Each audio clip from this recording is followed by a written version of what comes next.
Write down what bothers you.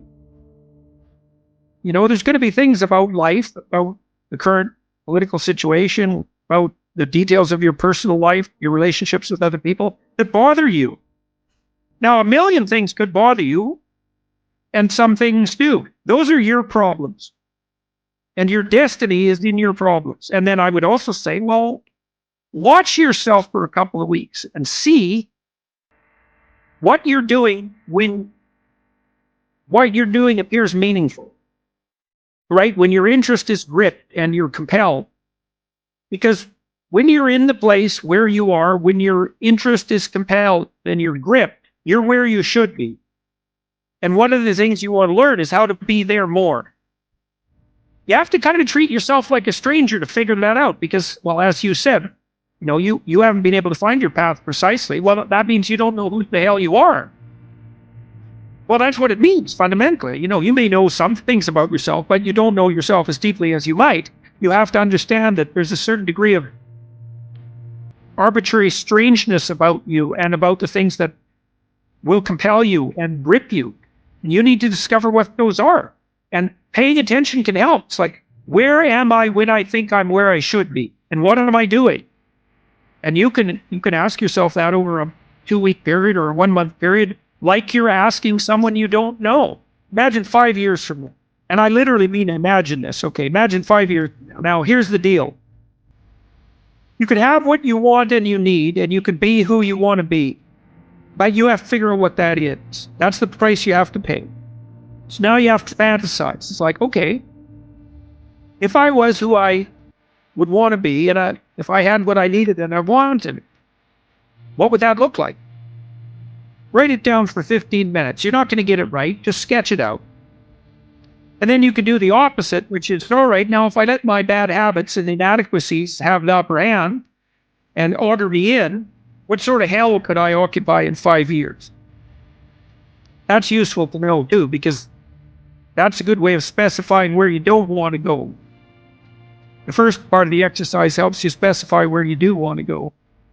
The second part helps you specify where you don't want to go. Then you have something to run away from and something to run toward, and that's good for maximizing motivation. And then the rest of the exercise helps people strategize. And so you might say, well, I don't exactly know who I want to be or where I want to be or what I want. And I would say, well, here's some hints. If your intimate relationship with what you wanted, what would it look like? If your friendships were constructed the way you wanted them to be, these are questions you have to ask yourself. What would that look like? If you were educated to the limits of your intelligence, what educational strategy would you have to pursue?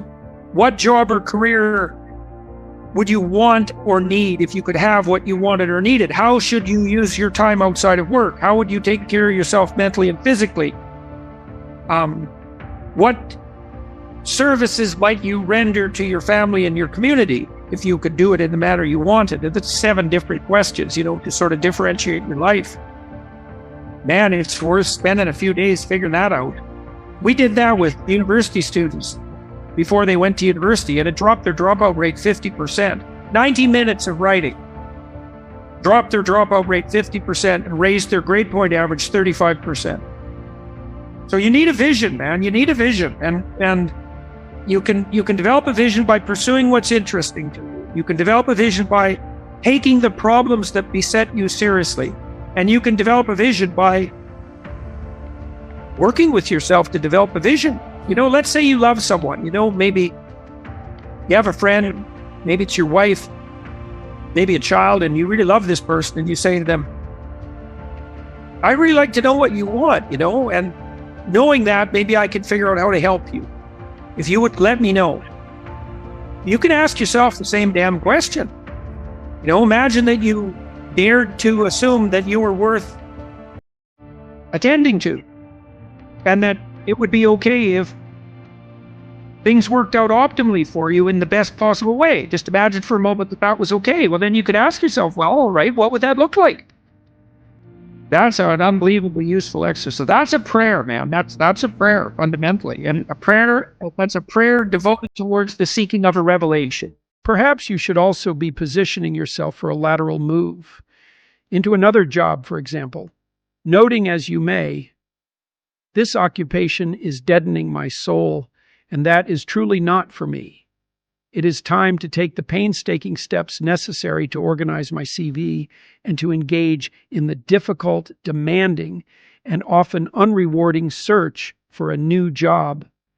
But you have to be successful only once. Maybe you can find something that pays better and is more interesting, and where you are working with people who not only fail to kill your spirit, but positively rejuvenate it. Maybe following the dictates of conscience is in fact the best possible plan that you have. At minimum, otherwise you have to live with your sense of self-betrayal and the knowledge that you put up with what you truly could not tolerate. Nothing about that is good. I might get fired. Well, prepare now to seek out and ready yourself for another job, hopefully better, or prepare yourself to go over your manager's head with a well-prepared and articulate argument. And do not begin by presuming that leaving your job, even involuntarily, is necessarily for the worst. "I am afraid to move." Well, of course you are, but afraid compared to what?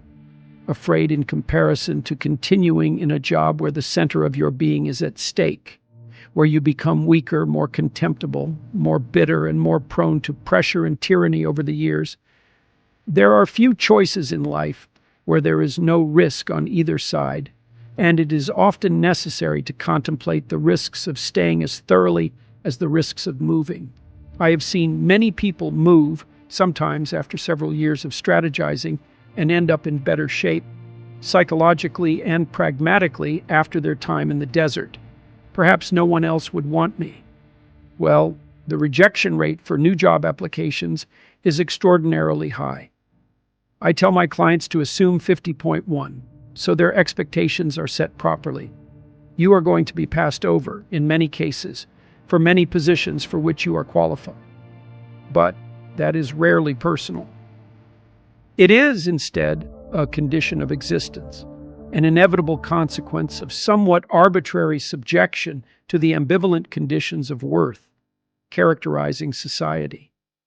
It is the consequence of the fact that CVs are easy to disseminate and difficult to process, that many jobs have unannounced internal candidates and so are just going through the motions, and that some companies keep a rolling stock of applicants in case they need to hire quickly. That is an actuarial problem, a statistical problem, a baseline problem, and not necessarily an indication that there is something specifically flawed about you. You must incorporate all that sustainingly pessimistic realism into your expectations so that you do not become unreasonably downhearted. 150 applications, carefully chosen, 3 to 5 interviews thereby acquired. That could be a mission of a year or more. That is much less than a lifetime of misery and downward trajectory. But it is not nothing. You need to fortify yourself for it, plan, and garner support from people who understand what you are up to and are realistically appraised of the difficulty and the options.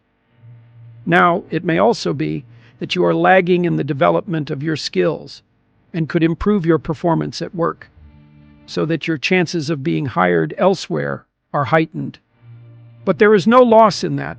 You cannot effectively pronounce no in the presence of corrupt power when your options to move are non-existent.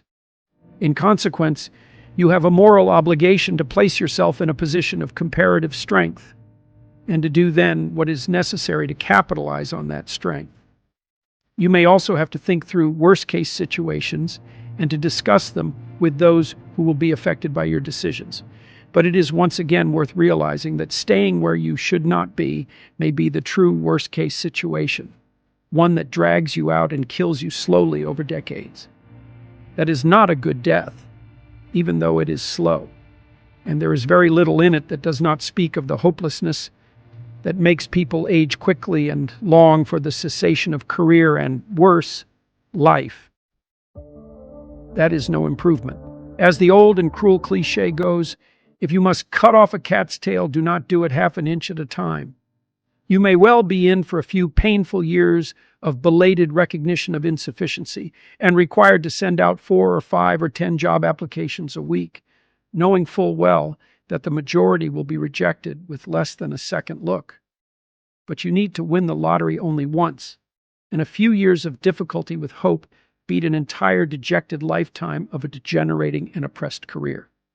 And let us be clear, it is not a simple matter of hating your job because it requires you to wake up too early in the morning, or to drag yourself to work when it is too hot or cold or windy or dry, or when you are feeling low and want to curl up in bed. It is not a matter of frustration generated when you are called on to do things that are menial or necessary, such as emptying garbage cans, sweeping floors, cleaning bathrooms, or in any other manner taking your lowly but well-deserved place at the bottom of the hierarchy of competence, even of seniority. Resentment generated by such necessary work is most often merely ingratitude, inability to accept a lowly place at the beginning, unwillingness to adopt the position of the fool, or arrogance and lack of discipline. Refusal of the call of conscience is by no means the same thing as irritation about undesirably low status. That rejection, that betrayal of the soul, is truly the requirement to perform demonstrably counterproductive, absurd, or pointless work, to treat others unjustly and to lie about it, to engage in deceit, to betray your future self, to put up with unnecessary torture and abuse, and to silently watch others suffer the same treatment. That rejection is the turning of a blind eye and the agreement to say and do things that betray your deepest values and make you a cheat at your own game. And there is no doubt that the road to hell, personally and socially, is paved not so much with good intentions as with the adoption of attitudes and undertaking of actions that inescapably disturb your conscience. Do not do what you hate.